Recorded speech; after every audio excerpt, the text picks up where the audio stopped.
So what to say about Rowan Williams? Williams is probably the most celebrated theologian of his generation.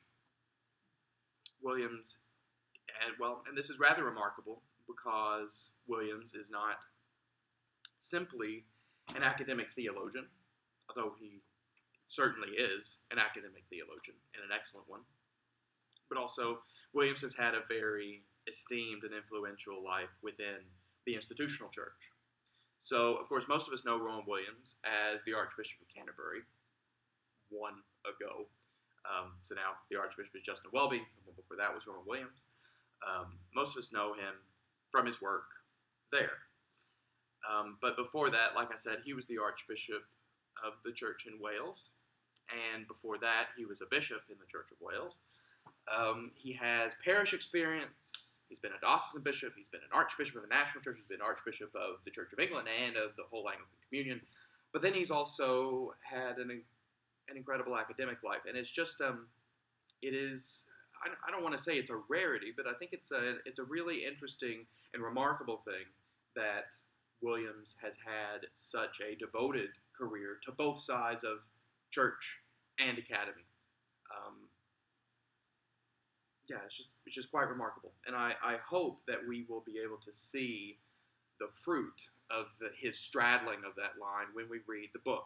Because I think that Tokens of Trust it's amazingly pastorally sensitive, and yet it is also deeply learned.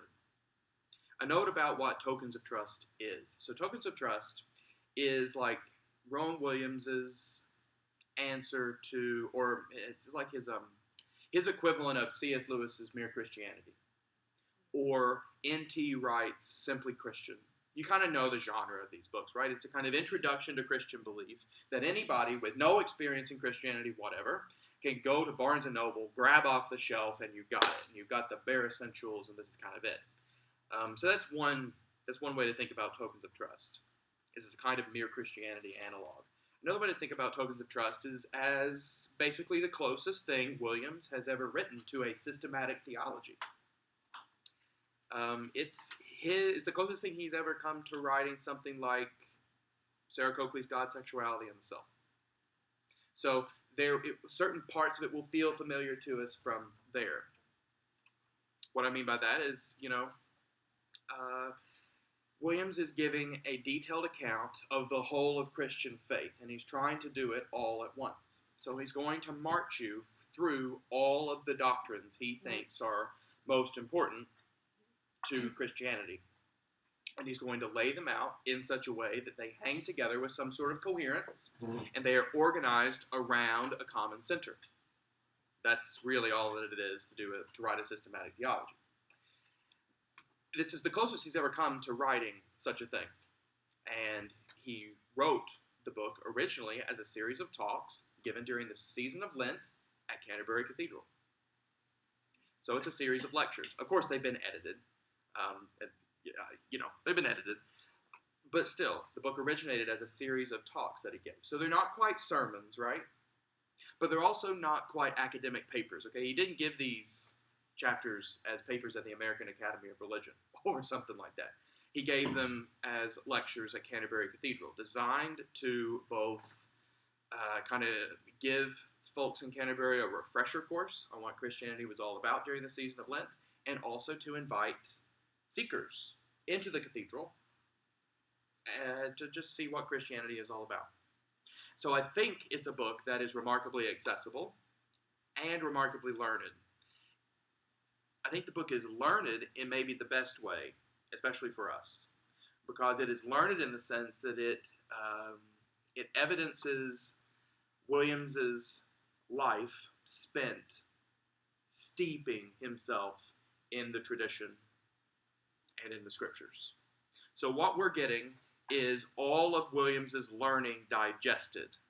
Okay? There are not a ton of footnotes. There's no fancy bibliographic apparatus. There are a couple footnotes, not many. They're in notes, right? And I think they take up all of one page.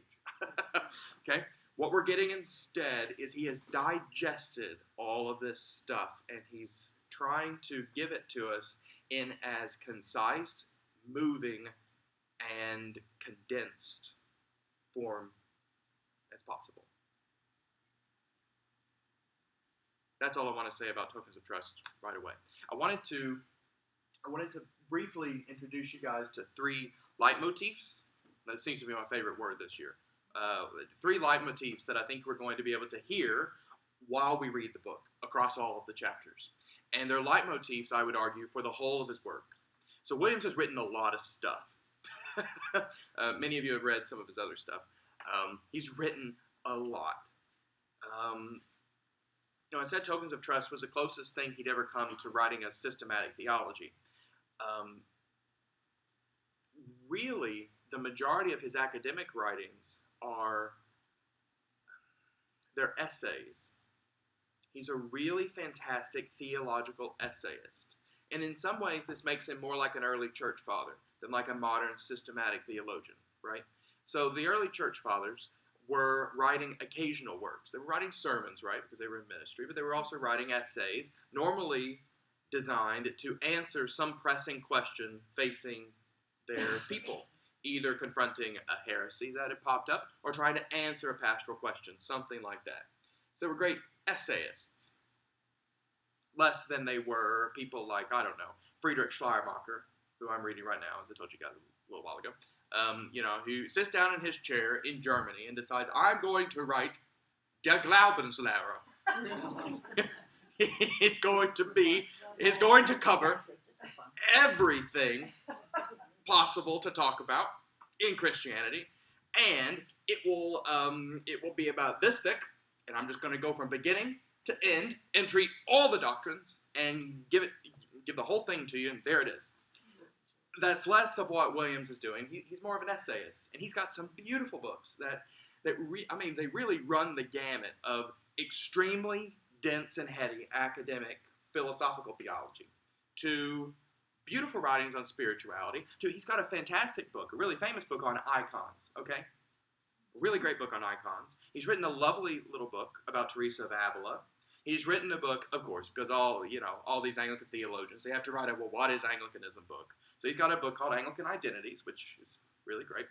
But he's also got, he writes some essays about Hegel, which are so near to, incomprehensible. Not because he's incomprehensible necessarily, but just because Hegel is incomprehensible. But there's a side to Williams that really thinks there's something very valuable about Hegel, that he wants to wrestle with Hegel and get out of him. Anyway, I'm not going to go into that just yet. Maybe toward the end we'll talk about some Hegel. Probably not, I promise. In any case, his works run the gamut, right? But they're mostly essays, occasioned by something or other. Even this book is an occasional book. He was invited to give a series of talks during the season of Lent at Canterbury. So he wrote them, and here we go.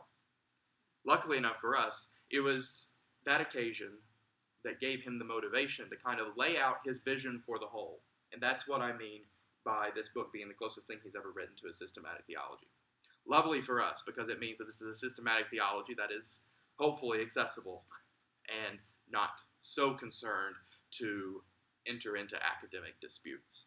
If you're interested, though, in his academic disputes, I would be more than happy to look at some essays of his from the collections on Christian theology and Wrestling with Angels, which are the 2 big collections that contain the most important works that he's written academically. There's a little bit about his academic career. So before he became a bishop, he was, one of his many jobs was he was the Lady Margaret Professor of Divinity at Oxford, which is one of the big endowed chairs in theology in the UK. Now that he is out of the Archbishopate, he has gone back to Cambridge to be the master of Magdalen College. So he's back in the university and doing that sort of thing. Still practicing his priesthood, of course.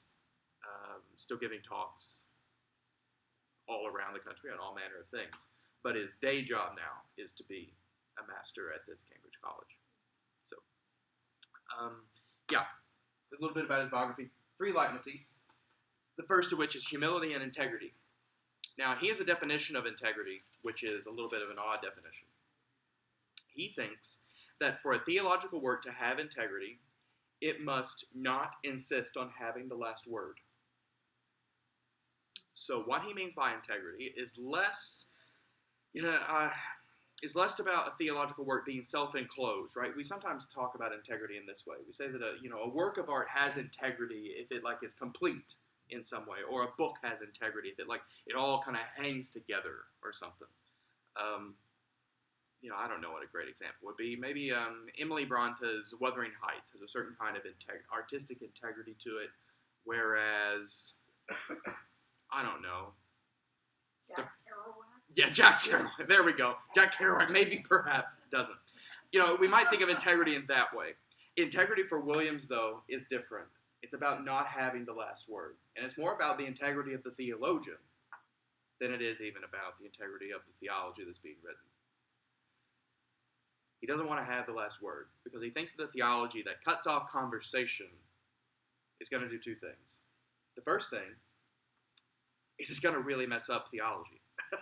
If theology is a conversation, then to kind of insist on having the last word, to insist on having all of the answers, is going to do a real detriment to that human enterprise. But the second is really the most important.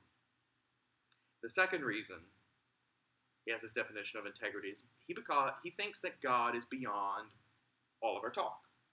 God is mysterious. So for a theologian to insist that his theology has the last word on God is to turn God into an idol. To suggest that your theology has had the last word on God is to suggest that your theology correctly and completely sums up God. And there is nothing which Williams hates quite so much as that sort of attitude. God is beyond all of our talking, beyond all of our theologies. God is mysterious. In fact, he says, God's essence is unknowable. Period. And that brings us to point number 2, the leitmotif, mystery and apophaticism. So we talked an awful lot about early on about the mystical theologian Pseudo-Dionysius. We talked a little bit about apophaticism, or the strategy of unsaying rather than saying in theology, right? So Dionysius did this most famously by calling God a brilliant darkness, which makes absolutely no sense, although it sounds really pretty, because God is a darkness that sparkles. Well, darknesses don't sparkle. They're not both bright and dark. So the Pseudo-Dionysius makes advantage of this contradiction and describes both brilliance, sparkling, and darkness to God. And by bombarding both of these metaphors with each other, by throwing God into this contradiction, you get beyond them. It short-circuits your brain, and you can know beyond the mind by knowing nothing. That's the sort of apophaticism we have discussed so far. These strategies of unsaying. How to unsay something as soon as you've said it. These are just ways of taking stock of God's mysteriousness in your theology. Williams is coming at this not from a slightly different angle. I don't want to say that, but Williams is coming at this from the Eastern Orthodox tradition.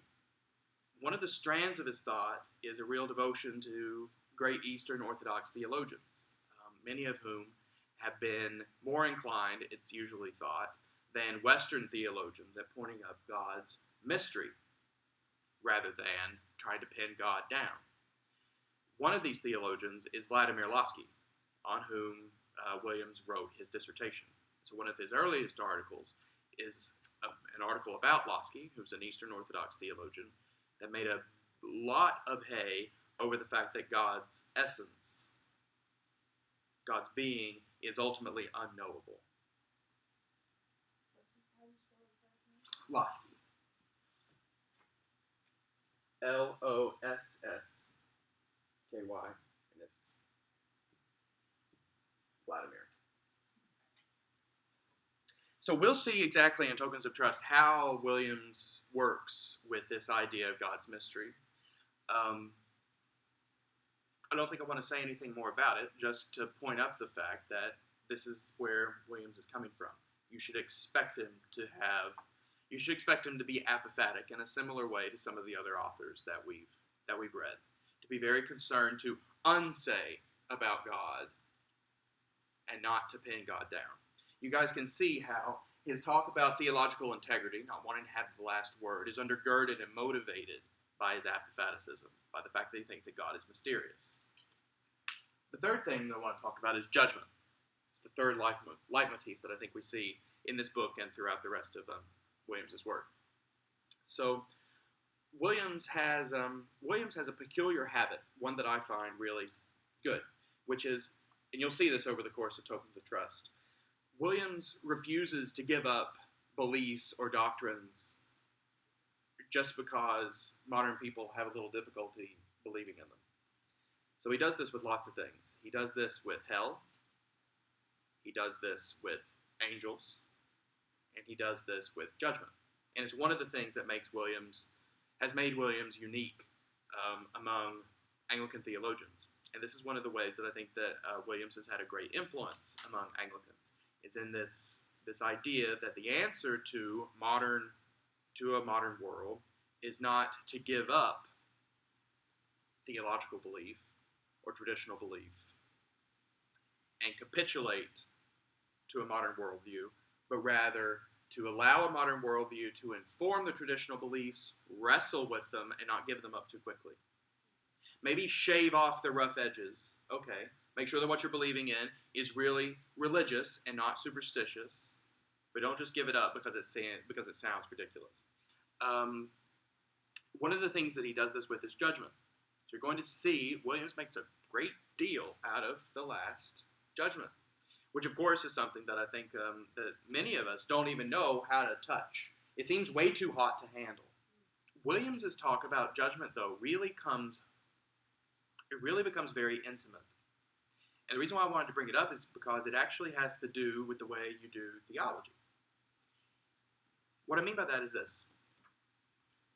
Williams is going to make a very big deal out of the need for every one of us as individual Christians in relationship with God through Christ to be willing to submit all of ourselves and all of our lives to God for judgment.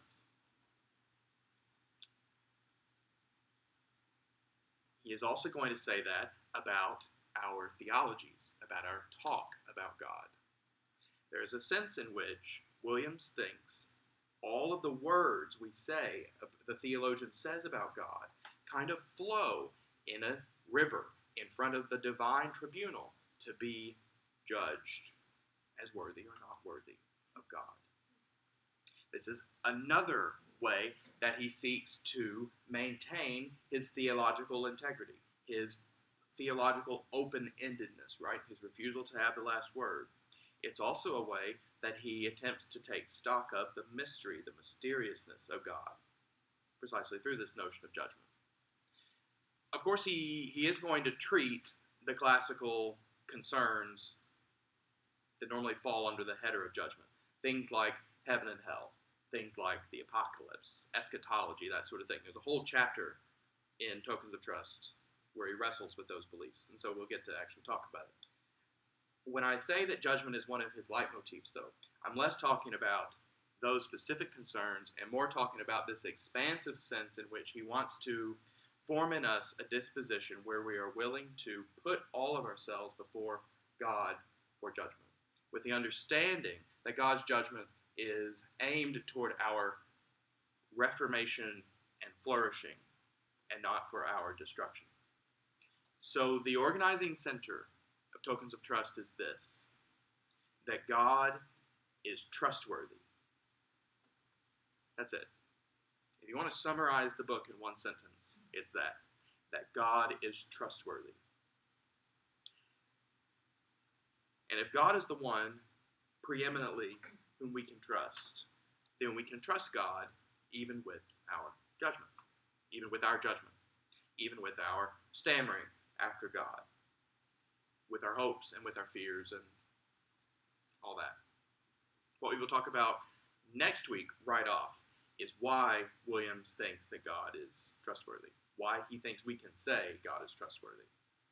He has a very clear answer, and it has to do with his understanding of creation.